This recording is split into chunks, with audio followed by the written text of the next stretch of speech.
as a friend of the learned people, I'm not the learned man. But my friends are learned. You teach learned people. And I teach learned people. Yes, but to be honest, I think that politicians must look at this corruption matter very carefully. Probity and accountability are fundamental to the construct of our constitution. They reflect aspirations and ideals and values around which we bring into reality those promises that the constitution gives us, which includes a better life and all that for our people. It creates a framework for our governance. So when we deal with issues of corruption, the way we deal with them is a problem. At the heart of the dwindling confidence in our democracy is corruption. Like we discussed last week, everybody calls each other corrupt. And yes, all of you want to come and rule us. Almost every coup in this country that has been successful has had a story, an allegation of corruption. Every single government that has knocked out another political party has come campaigning heavily and making accusations of corruption, only to go out with the same kinds of accusations. We should take this matter very seriously. You and I, for those of us sitting on this table, we know what a curfew looks like. We know how uncomfortable it is. Some of us may have seen parents moving from one room to one house to the other just to manage these kinds of situations. It's not a very interesting thing. But the youth today are beginning to believe that that seems like the right way to go. They look at Burkina Faso and the purported progress that's going on there. People are beginning to think like that may be the best way to go. We are failing people. And the more people get to hear about corruption and our inaction around corruption, the worse the confidence in democracy is. So to my brothers here, the active politicians, I beg you, I understand. I delivered a lecture at the Constitution Day lecture, and I said that corruption is the currency for our democracy. That is the kind of democracy we have created. It is the currency. It is that one thing that funds our democracy. But you need to realize that it is the one thing that will kill the democracy. So we need some serious rethinking. The conversation here about whether the constitutionality of the OSP or not is an important one. It's also a reflection of will. Has there been, is there some kind of confusion? There is a legitimate confusion around that matter.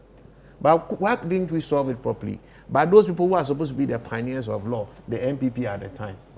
Why should we talk about long routes? Why should we talk about convenience? Is it that both parties could not even agree that corruption has to be dealt with an institution like this? It's a problem. This is something that should actually get consensus quickly from everybody. If we have to amend the constitution, this one would have required just 2/3 or so of it. It's not entrenched. It's not an entrenched thing. I don't think so. 88 is not entrenched. Is it 88? No, we is can it just check. I don't know. All right. If it is, then fine. Maybe we'll agree that way. And if it is, and we are using this as a bypass for now, it's not something we should be fighting. It should be something that we should all be working toward, because we realize the policy construct, the policy value, and democratic sustainability in that kind of office. Do we need the office of the OSP? Absolutely.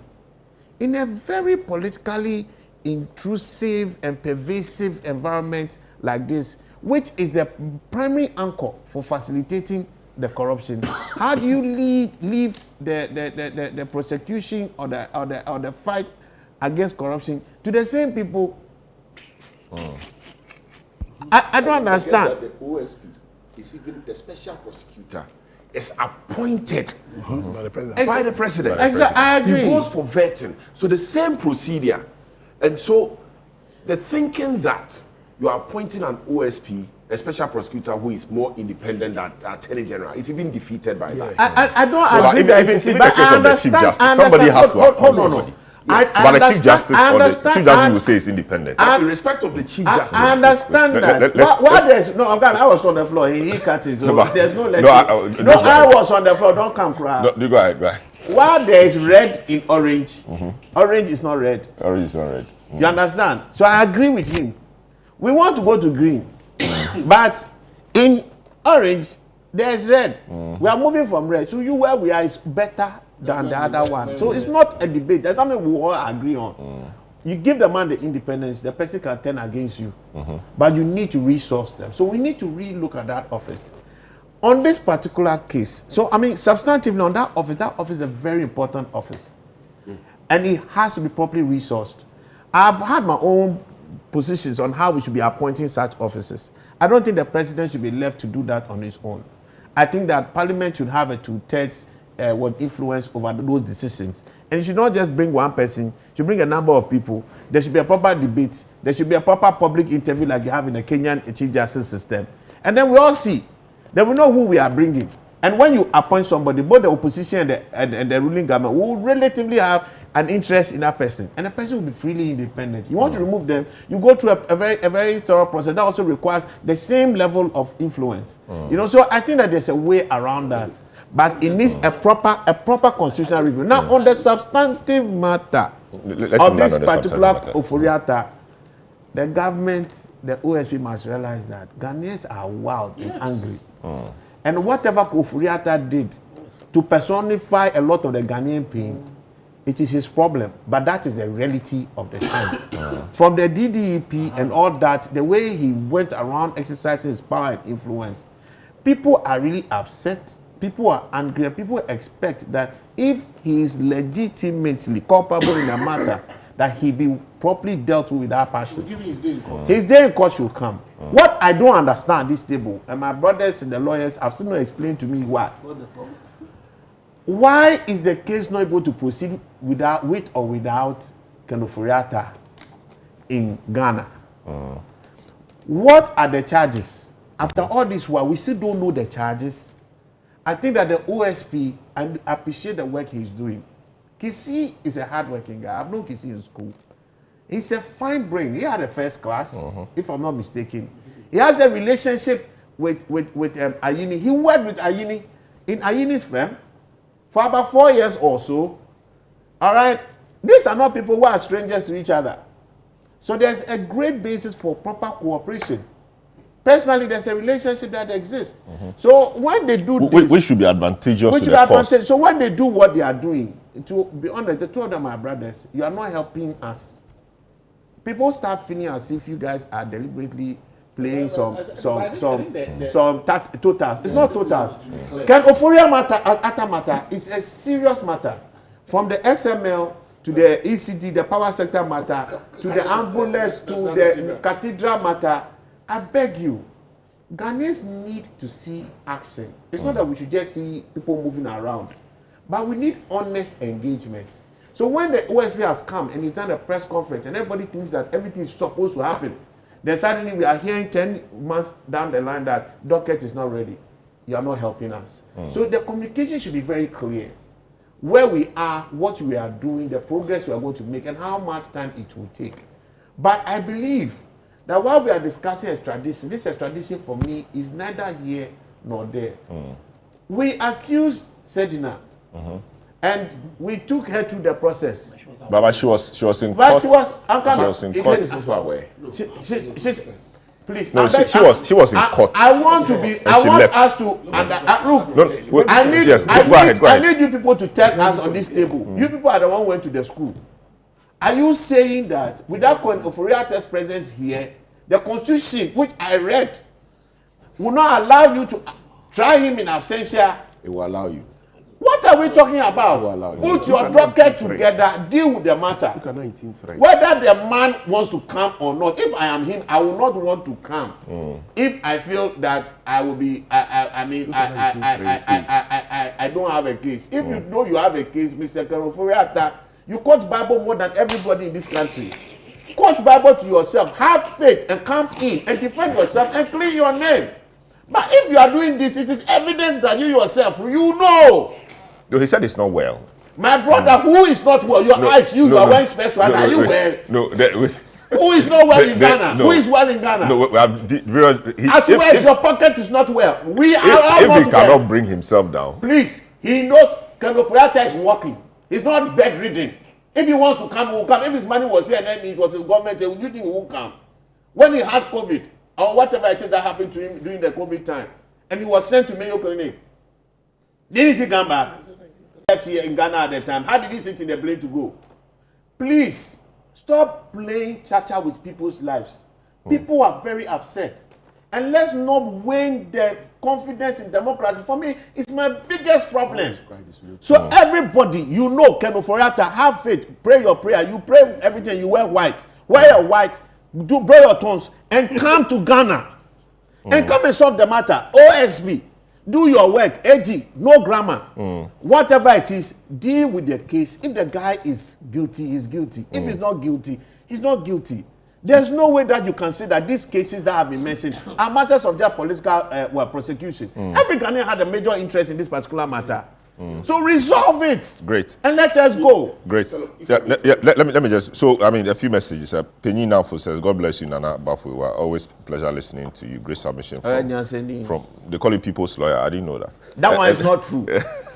And this one says, how many free cases has he done? He said, don't pay this man good money. Who man you? Good morning, if you pay him, then you get good job. Good morning, host. The AG just wants to win the public trust, but some of us know the tactics he's using. If indeed the NDC wants to fight corruption, why didn't they start from their homes? This one says, good morning, host. I have noticed anytime there's a change in power, these our politicians play games with us. We know all their tactics. God alone can help us. Now let me come to you, Deepak. Okay. So there's 19th. 19.3. Okay. Yes. Which says that 19.3. Which says the trial of a person charged with a criminal offense shall take place in his presence unless he refuses to appear before the court for the trial to be conducted in his presence after he has been duly notified of the trial. And when you check the Criminal Procedure Act, Criminal Offences Procedure Act, it tells you the procedure for notifying such a person. And so once that is satisfied, you have satisfied the constitutional requirement. And that is why I've always taken the position that it was pure drama which the OSP was undertaking. But wait, if I may, let me finish. My brother, you see, there's a proverb in Chi which says, "Atekro enkwawai." So when you are gambling and you are left with your last shilling, very respectfully, it will be absurd for you to gamble with it. In fact, it will be great risk, right? Imprudent risk. And so for a country like Ghana that has very scanty resources, you need to be careful the way and manner you apply those resources. I agree. We need an office that will be independent in the fight against corruption.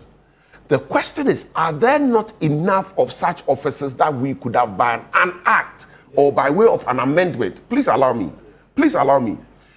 made independent? Wait, I'm coming, my brother. Wait. The fact that it is our creation doesn't mean that our creation means the MPP government. Yes, it's our creation, but I've taken a position from day one. From day one, everybody knows my position. When MPP was in power, I had that position. My brother, I am not one of those who, very respectfully, I respect the position of a party, but it doesn't mean I shouldn't have an independence of thought. And I'll do so with humility and respect to authority. You see, my brother, you have the Commission for Human Rights and Administrative Justice, and a constitutional body that has a history of going after people in power. During the days of President Rawlings, they were doing it. The days when they made adverse findings against PV Obey and Co. Rawlings, in all honesty, has been a better Democrat than all the other Democrats. Wait, my brother, wait. I'm being honest with you. Wait, He allowed that office. when you were talking. No, let's When you were talking. Especially Nanado. Thank you. I disagree with you, but let's stay on track. So Shraj, my brother, all we needed to do, right, was, you know, apart from the constitutional provision on Shraj, the details of Shraj's operation is in statute. And so we could have given that power to Shraj in the statute if we're minded to. We have the Financial Intelligence Center. Wait, my brother. Wait, I am coming. No, he's saying that we can fortify it. Allow me. My brother, you have Yoko. You have all these. Yoko is also an office, the creation of Parliament, just like the office of the Special Prosecutor. right? And so you could have done that with Yoko, okay? Not to create a new one. Not to create a new Yeah, one. but the independence of it, that But the the Attorney General independence or of the, it- the executive has no hand in it. But you see, you were created by Parliament.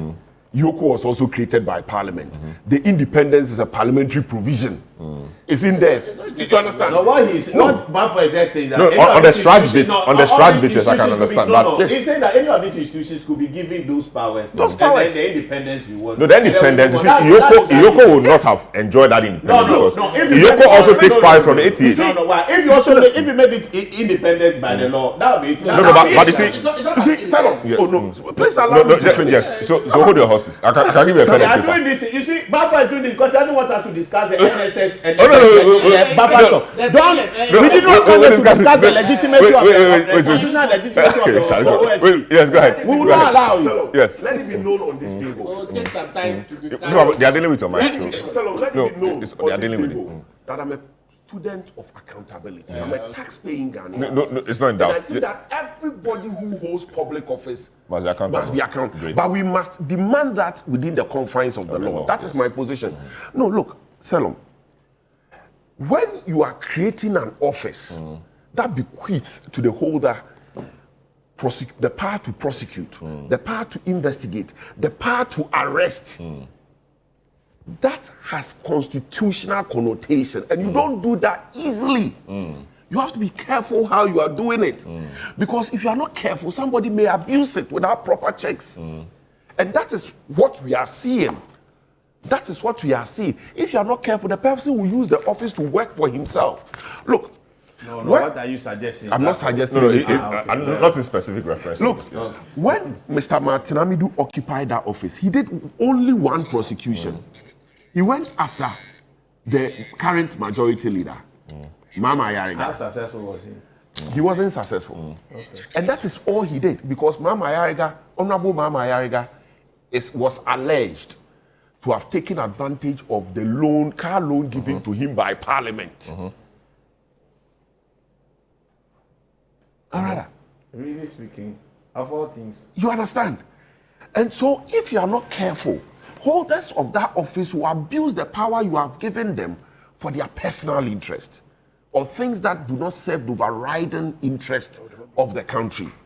And that is why creation of that office should not be done easily. That is why in other countries, special prosecutor is a special assignment with timelines. When it is done, you are done. But in the fight against corruption, you need an institution with substantive experience, substantive history, substantive independence, right? Which has that respect, doesn't wrap itself around one individual, which is what we have done with the Office of the Special Prosecutor. And so far, the results is there for us to see.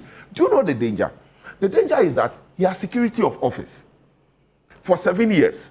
And so even if he doesn't do anything, and assuming he even works for himself, he goes away with the benefit within the 7 years. What do you do to him? No, but are you saying But you saying can that hold we it cannot to trigger account. Parliament can hold it to 146? How You can remove often- it. No, can we not trigger constitutional provisions to get it removed? You see what I'm telling you? It's 11:44. That is speculation. I don't want to engage in speculation. No, but I'm saying that his giving office you is reality. yes, his office has conditions of service, pegged at that of the Court of Appeal, I think. The same will remove Charlotte Osei and He's talk on- removable. He is removable, but that's not the discussion. But to say that he cannot be touched, I'm saying that's for I'm not sure 7 years, he Yes, has a tenure of office. Yes. You can remove him. Yes. But on a basis. On a basis. specified basis. Exactly the case. But now, you don't have that basis. And so until you have that basis, Yes. if you are not careful... Listen, he's There's working no for need himself. for us to I'm No, saying, I'm not saying yes. he's working for himself. No, I'm saying he could Yes, be. He could, yes. So, Yes. But, yeah. So what was the way forward on The this? way forward, in my view, very respectfully, is to consolidate the existing agencies. So the constitutionality is still the way forward for you. Yes. Then constitutionality. I don't think. All right. Great. Listen, All right. the No, constitutionality. now, let me come to I Liverpool. beg you catch me. You catch me. Oh, The no, but- constitutionality matter must be addressed, and I think Wait, the politicians should. Okay, But the okay, issue of no, corruption wait, is wait, serious, All right. and because of the importance of it. Once we can all agree, even if you have a problem, let's work with what we have for now. Let's achieve the results that we need. Let's make sure that people realize that you cannot just rip this Are you country achieving and the walk results? away. You're not achieving I the said, no, results. let's start. I mean, the process is starting. Let's give the OSP the benefit of the doubt. Let's keep our tabs on him. Make sure that he expedites his action. You understand? But we shouldn't now make the personality of his office now become the issue about Ken Ofori-Atta. We're not really discussing Ken Ofori-Atta, we're discussing personality. No. Ken Ofori-Atta matter we are talking about. I'm saying that. So yes, now let me come to you before I come to Nico. Will you Ken say Ofori-Atta, wherever he is, please come, pray hard and come. He will come. And wear white. He will come. Oh, wow. I'm saying that. Are you saying that